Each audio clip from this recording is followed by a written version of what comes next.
This is the Business Storytelling Show, a top global marketing podcast listened to in more than 100 countries, live streamed on social media, and broadcast on DBTV. Christoph Trapp chats with industry leaders to help your company tell better business stories. Here's today's episode.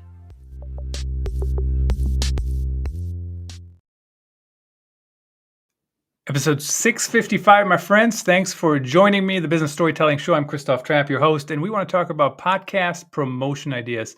So good, you'll wonder why you never thought about them. How about that for a headline? Not bad for this old geezer over here to come up with that one way or the other. Now, how do you promote your podcast? It's a very, very interesting discussion because, I'm a big fan of the create once, publish everywhere model. So sometimes I don't even link to my podcast. Sometimes I just use the clips on TikTok or YouTube or, somewhere else. And if you want to really listen to it, you're going to have to Google it or go to your favorite podcasting network and literally type in the name. So I guess maybe that's a promotion idea. I don't know. Today's guest, Bruce Wawrzyniak, and he spoke at Podfest about the topic. 400 ideas, maybe it was 40 ideas, way more ideas than I've ever had. So I wanted to find out, what can he share? What are the top ones that we haven't thought about? And my apologies, Bruce, for butchering your name. I practiced, and in that case, didn't make me perfect. Nice to see you. No apology necessary. You're not the first, and you unfortunately will not be the last. Yeah, my people add an E to my first name. I don't know why. Sometimes it's Chris Trapp, but certainly that's not as bad as what I just did to your name. But hey, really appreciate you coming on the show. Congratulations on speaking at Podfest. And kind of fill us in. Why is that an important topic on promoting your podcast, and why is it top of mind for you? Well, it's top of mind for me, number one, because I'm a podcaster myself. I just reached the 10-year anniversary last month of my Now Hear This Entertainment podcast. Every week for 10 years, I never missed once. And I don't do seasons. I don't take time off. Literally, I'm up to, as of the day that you and I are talking, episode 526 was released yesterday. I have a second one that I've been doing every week for 5 years. That's up to 267 episodes. So this topic is near and dear to my heart because I need to promote my own podcast. But I think, Christoph, why it's so important to me is because I know how much work goes into podcasting. And my attitude is, if you're going to do everything that it takes to create a podcast, then why wouldn't you move mountains to get an audience aware of it and to bring more people to it? Because I always, when I do this talk at things like, as you mentioned, Podfest Multimedia Expo, I usually start off by saying, don't take the build it and they will come attitude. Don't just say, well, it's there, it's on all the major podcast platforms, Apple Podcasts, Spotify, etc., because there's so many there. And if you try to convince me, no, but wait, I haven't told you the clever title of my podcast yet, or you got to see the cover art that I have. I don't care, because just having a good title or just having good cover art doesn't mean anything if someone doesn't know about it, right? So how are they going to find it? And so that's what I do, is I talk about, you were joking, the number 40 or 400 or whatever it is.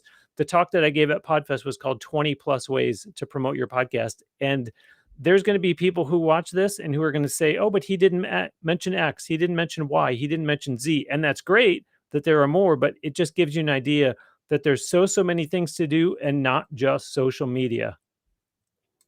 Not just social media. That's people forget about that. Just like, hey, let's throw some audiograms. Don't get me started on that topic on LinkedIn, and people can actually, they might listen to them, they might not, or whatever.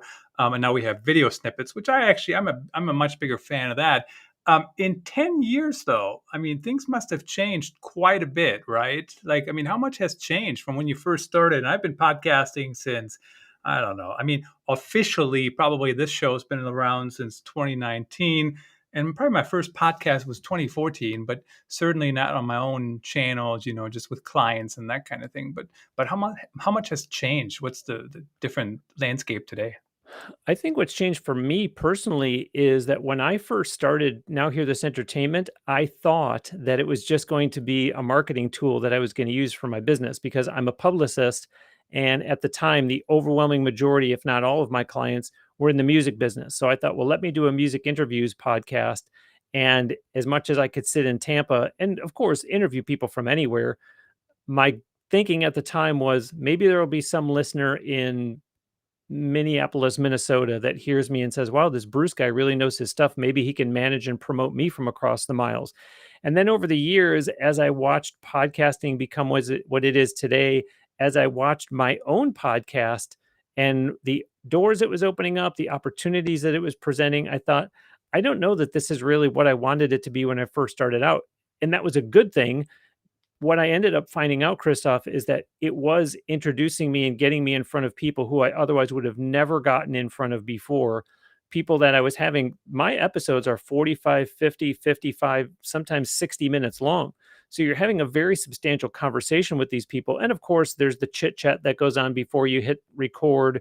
There's the little bit of conversation after it's done. So I may have spoken to a guest for 60 to 75 minutes by the time we're done. And that does form the basis of the start of a relationship. And then it's a matter of nurturing it, which is a whole nother category. It's a different talk.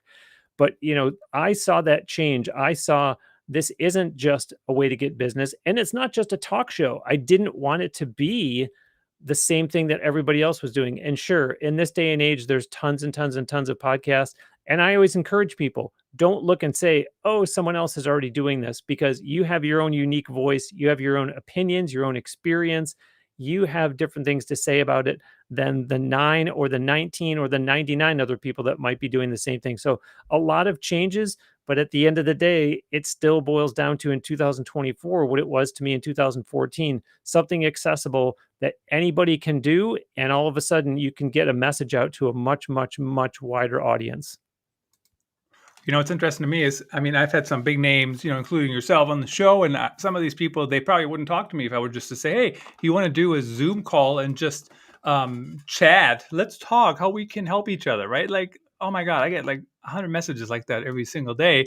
I don't even know you. Why would I want to talk to you? But when you invite somebody on the show and say, hey, you want to come on, and they just got a new book coming out, or they got whatever, they're currently promoting something. A lot of big names are very, very quick to say yes. You do have to kind of show that you're not just doing it as a hobby, I guess, but or people actually pay attention. But you do have to. It does help getting people to talk to you. Now, when you were talking about people forget about it, I thought of Jay Schwedelson, who talks about subject lines in emails, and everybody spends all this time to do an email, and then they've spent 5 seconds to write a subject line, even though the subject line is way more important than half of the bottom of that email. How do we kind of flip that script and make sure people spend the time on promoting their podcast? And then how do we do it? What are your top ideas? I don't know. I'm not going to put a number on it, but. Well, for starters, I want to touch on something that you just mentioned that I see is a real big, I'm just going to be kind and say it's a common practice that I don't like. I don't even know that this falls under promoting your podcast, but I see people who will write about their podcast in a way that they're looking for guests, and they say, if you are a guest on my show, you will appear on insert title here, which is available on, and they list all of these platforms that they're on. Well, number one, all of us podcasters are on all of those. So you're not offering anything unique to the guest that way. Number two, I can tell because I've seen enough of these. Remember, I'm a publicist. So a lot of times I'm looking through that lens, through that view, with that hat on, trying to place clients into interviews. And I can tell what podcasters are trying to do is they're trying to imply, oh, you're going to get out in front of so many people. Come on. We all know as podcasters, that's not guaranteed. Yes, your show is going to be on all those platforms. But if I wanted to be a confrontational publicist, I would say, well, how many people are listening on this one, and this one, and this one, and this one that you listed? So I'm going a long way to say there's so much more that you can and should be doing to hype your podcast, to let people know the true features and benefits, right? To quote a popular sales expression, instead of putting something that, to me, it kind of shows that maybe you don't have confidence. Maybe you don't have a big audience. And so you need to list out for people, these are all the great things about my podcast. Now, with Now Hear This Entertainment, I have, as you said, I've been able to get some really great guests, and I largely feel that it's because of the promotion that I do for them for the show that helps those people see, okay, if it's good enough for this person, it's good enough for me. And a lot of time, and I understand there's going to be people watching this that do a podcast and it's just a solo show. I get that. But for those of you who are doing interview style shows, you pick out those biggest names and you make sure you let people know all the time. I mean, in my case, I always tell people that I've interviewed Roy Orbison Jr., I've interviewed the lead guitar player for Garth Brooks, the keyboard player for Aerosmith, the drummer for Cheap Trick, the bass player for Pink, the trumpet player for Billy Joel. I've lost count. It's something like 7 Grammy Award winners, a Rock and Roll Hall of Famer, a Las Vegas headliner, 3 Emmy Award winners. And then I've interviewed people who have been on American Idol, The Voice, America's Got Talent, including one girl who won The Voice.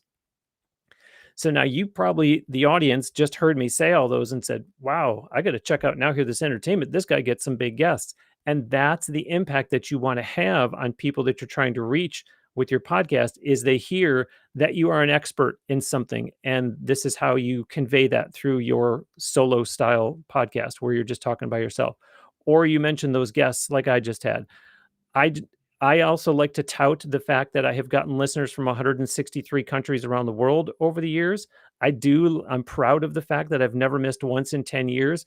And I think that longevity helps people see that, wow, this is legit. It totally eliminates the whole, as you were saying, Christoph, to contact someone who otherwise would not take your call, who otherwise would not get on Zoom with you. If you have this very casual attitude and very cavalier, hey, I should have you on my podcast, I don't know that they're going to do it. You really do have to make this a business approach and show how much there is around your podcast that's going to excite listeners, it's going to excite guests, and people are going to ask that classic question that salespeople always want, which is, tell me more. What's interesting to me is I'm probably not quite that cavalier about my invites, but maybe split the difference somewhere. Typically, what my experience has been when people ask, well, how many people listen? I think you can't actually give them an answer that they like unless it's huge, because they always would like it to be bigger, right? Like always more. So typically what I do is I literally do what I did to you, right? I just send you a thing saying, hey, Bruce, blah, blah, blah. You want to come on the show, talk about this topic? Then you can look at it and say, hey, do I care about that show? Do I care about the topic? Like there's no gray area, right? Like, what I want, whether that's important to you or not. And you can be like, yeah, maybe I don't want to talk about that topic anymore. I'm moving on to something else. I think the distinction I would make when I said casual conversation is I noticed that when I talk to Nashville songwriters as guests on my show, they will tell me that if you're new in town and you just moved to Nashville because you want to pursue songwriting, they say, like, you don't just walk up to some hit writer and say, hey, we should write sometime, because they look at you like, who are you and what have you done? And you're just casually asking me we should write sometime. So, if you're at a conference, if you're at a trade show, if you're at some event where you see someone and you get starry-eyed and you walk up and you just talk to them for 30 seconds, and the next thing you're already saying, hey, you should be on my podcast, they're going to go, who are you? I don't even know you. Don't just walk up to me already with your hand out. And I know you see it as, I don't have my hand out, I'm trying to get the person as a guest. You're still asking them for something. It's just so interesting. And maybe it also depends on, who you are in the industry, how many people know you, right? Like I bet some people, maybe they just know me. Maybe they just know the show and they're like, oh, maybe I'll come. Awesome. Let's do it. So very interesting. But so once it starts to, once you get your episodes out there, I mean, what are your top tips to promote it? And my top tip to this day is to live stream the recordings. It is proven to this day. Every podcast that I've done, everything, when they live stream it, it takes off way quicker because people have an audience already on those channels. People are already engaged on those channels, and building on all those podcast channels takes time. So that is still my number one tip. And the other reason I love it is because what are we doing right now, Bruce, right? We know this is live, right? So we don't like, oh, let me start my answer over. Like we don't do that. Mm-hmm. We just talk. We just have a conversation, right? And on a recorded episode, people do that. Not all the people, but some people do that all the time. It's like, oh, I got to start that over. So we just correct ourselves. But what other tips can you offer? Okay, so the first ones that I always start with when I do my 20 plus ways to promote your podcast presentation, I always start off by talking, and these are not necessarily in any particular order, but for whatever reason, I always lead off with media coverage. So pitching yourself to radio shows, to television shows. Sure, of course, other podcasts, but I don't want people who have come to this episode of your show, Christoph, to think, yeah, I get interviewed on podcasts all the time. That's great and congratulations, but do it with radio, do it with television, do it with online media. And the key here is you have to have some kind of angle. You can't just say, I have a podcast and it's great. Or in my case, I have a podcast and I've been doing it every week for 10 years. The producer of that show is going to go, yeah, so you know how many people could be wrapped around this building of this television station that have a podcast that want to be on our show? What makes you different? And I always liken it to, gosh, I don't know. Does anybody watch the local news anymore? They would do the thing where they would throw it to a commercial and they would leave you hanging. And they'd say, when we come back, and they would just tease it. So that teaser, that kind of has to be your hook that you're selling to a radio show or to a TV show of why they should have you on. And then that segues. So by the way, obviously you should have a website for your podcast. That I hope I don't have to mention that. But so you should have a section on your website that lists all this media coverage that you're getting. In my case, when you go to nhte.net, you'll see podcasts, and there's a drop down underneath that says in the media. So those are all the places, like this interview is going to go in there, all the places that I've been interviewed. And so this segues into number 2, which is if you're interviewed on the radio, if you're interviewed in an audio only format, in other words, and to some extent you could do this with television or maybe something like this, a live stream, as long as you get permission. But I'm thinking specifically of putting your interviews on YouTube, because it's easy to link to wherever it is. Like I'm saying this in the media page, and you say, I was interviewed by Christoph Trapp, and here's a link to his show. Here's what we talked about. And it's going over there. But what about YouTube? They always say it's the second largest search engine in the world. So there might be people who are just so married to YouTube that that's where they look for everything. And so if they can all of a sudden find you on YouTube, and I'm talking about the interview, I'm not talking about having your podcast on YouTube. That's totally separate. I'm talking about put that media coverage, and very quick, because there's a lot more. But so here's what I do for my clients. Okay, so when I get a client booked onto a radio show, I will take that audio and I will make a video where when my client is talking, I put up his or her picture. If they're talking about a book that they wrote because they're an author, I'll put up the book cover. If the host of the show is talking, I'll put up his or her picture. Sometimes I'll put up the show logo or the radio station logo. So there's all these different images that can change back and forth. So it's not just one static image. And then it helps to build up inventory on their YouTube channel and OPS for the people who say, I don't know what to post about on social media. Well, now you've got something to post about on Facebook and Twitter and Instagram and the like, because you can point people to your YouTube channel. So let me come up for air, Christoph, because as you can tell, I get really passionate about this, and I'll be happy to share more things from my list. But those are the first 2 that I always start with. Yeah, I mean, it's a good start. And the other thing too is, by the way, if you want to build your podcast website, up there in the corner, you can scan that QR code that goes to podpage.com, and you can literally build your website like this. It's super easy to do. Certainly there's an affiliate link right there, but check that out. Super easy to build. How do you, I mean, maybe we'll share some other ideas, but how do you prioritize what to do first, right? I mean, I'm like, I want to cut up this episode. I'm going to do this and this and this. And some of these things you can automate, right? So when you just said YouTube, like, I don't even worry about YouTube anymore, because we literally just multicast to YouTube. It goes into the podcast playlist that goes to YouTube Music. Good to go, right? Like, my amount of effort that I put into YouTube nowadays is so much less than it was 5 years ago, and it's pretty much automated. So give us like a couple other ideas in about 2 minutes here, maybe. Okay. Yeah. And so in terms of prioritizing, if you had my list of 20 plus ways to promote your podcast, then I would suggest you look at it and you see which ones do you gravitate towards. Cross off the ones that you're already doing. Which are the ones that you're most likely to do, and which ones are fast, which ones are simple, and kind of go about it that way. It's not unlike on both of my podcasts.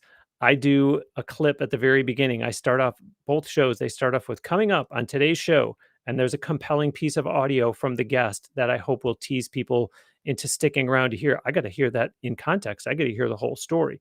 So, if you think about it that way, if you think, okay, what really jumps out at me on Bruce's list, what jumps out at me is something that I'm not doing that I would like to do to promote my podcast. That's what I'm going to jump at. So, another one on my list is to have a business card just for your podcast.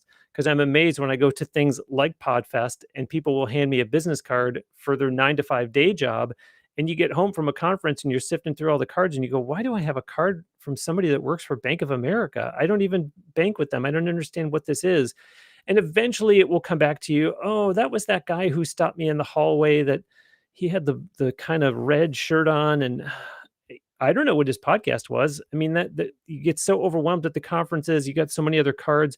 You're not going to remember what that podcast was. So that one's going to get tossed in the garbage. So you got to have a business card that is just for your show. Another thing that I'm big on, this is another one that's on the list, is apparel. So I go to these conferences and I wear Now Hear This Entertainment logoed apparel because I sit up at the front and I make sure that I have the podcast logo on the front and the website address on the back. And people will sit there all day long behind you in sessions and go, nhte.net. What is this? I've been staring at the back of this guy's shirt all day. And I've done such a good job with branding that I've had people say, I saw you going up the escalator. I saw the back of your shirt. There's one shirt that I have where the entire back of the shirt is the Now Hear This Entertainment logo. And so that all of a sudden it starts to mean something to people. It starts to be recognizable. Another one on the list that somebody approached me the day after I had done the presentation. They came up to me in the hotel lobby and, one of those, you could see them hanging their head, disgusted with themselves. It's so common sense, but the email signature is one that people swing and miss on because they sign off their emails. Have a great day, Joe. And Joe, you just missed out on a great chance. I mean, if you would see my email signature, I have so much down there. I have one line that says social, and it has all the individual social media platforms and links directly to them. And then it says podcast. And I probably have like 6 or 7 platforms directly linked to Now Hear This Entertainment on that specific platform. And then I have another one that says book me to speak, and it has a link to my speakerbrucew.com website. If you don't have that kind of thing in your electronic signature, you might be writing to someone that doesn't even know you have a podcast. And if they look up at the sender and you're just using like Gmail or Yahoo or AOL or MSN, there's no branded email address for them to say, oh, I can go there and look up his podcast. So all of a sudden you missed out on someone that, everybody has their own pet platform. Someone might love Spotify. Someone might love YouTube. So you never know what it is. So if you have those there, someone might look down and go, oh, what's this? And boom, now they click over and you just gained some new eyeballs on your podcast. It's true. And I really appreciate you sharing some of the not so obvious promotion tips that many other people share. I really appreciate you making the time. We are out of time, but maybe 10 seconds, tell us who should reach out to you, who do you work with? And I really appreciate you coming on the show. Yeah, sure thing. Thank you for having me. And, if I can help people with promoting their podcast or even just podcasting in general, I've been doing it for 10 years. So I know a thing or two about a thing or two. Either go to nhte.net or, there's social media logos there that you can follow. You can contact me through DMs. You can email me, bruce@nowhearthis.net. And of course, that's HEAR. And I'm happy to help podcasters in any way I can.